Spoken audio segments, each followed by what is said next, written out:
किशनपुर एक छोटा सा गांव था जो भीड़-भाड़ वाले शहरों से दूर था। गांव के किनारे एक बड़ा पुराना बरगद का पेड़ खड़ा था, जिसकी जड़ें हड्डियों जैसी मुड़ी हुई लगती थीं। गांव वाले हमेशा कहते थे, सूरज डूबने के बाद इस पेड़ के पास मत जाओ। किसी ने कभी ये नहीं बताया कि क्यों, और जब पूछा जाता तो सब चुप हो जाते। गांव के पास एक सुनसान सड़क थी, जहां रात में शायद ही कोई गुजरता। गांव वाले कहते थे कि आधी रात के बाद वहां कुछ अजीब चलने लगता है। ट्रक ड्राइवर अक्सर कहते थे कि वहां एक सफेद कपड़ों वाली औरत खड़ी रहती है।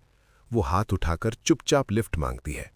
जो भी रुकता वो कभी वापस नहीं आता। एक रात अमन, शहर से आया एक जवान लड़का, किशनपुर पहुंचा। उसने ये बातें सुनी थीं, लेकिन उस पर विश्वास नहीं था। उस रात उसकी बाइक खराब हो गई, बिल्कुल उस पुराने बरगद के पेड़ के पास। अचानक हवा तेज चली और सूखी पत्तियां सरसराने लगीं। छायाएं मुड़ने लगीं, जैसे कोई धीरे धीरे हंस रहा हो। तभी अमन ने उसे देखा। सफेद कपड़ों वाली औरत पेड़ के नीचे खड़ी।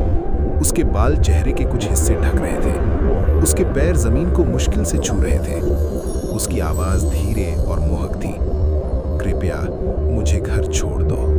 अमन पीछे हट गया, दिल की धड़कन तेज, लेकिन उसके पैर जैसे जमीन में जड़ बन गए थे। उसकी आंखें उठीं और उसी पल अमन चिल्लाया, उसकी आंखें नहीं हैं। सुबह गांव वालों ने अमन की बाइक सड़क पर देखी, लेकिन अमन कभी वापस नहीं आया। आज भी किशनपुर के लोग कहते हैं, बरगद का पेड़ जिंदा है और जो भी वहां रुकता है उसकी आत्मा वहीं फंस जाती है।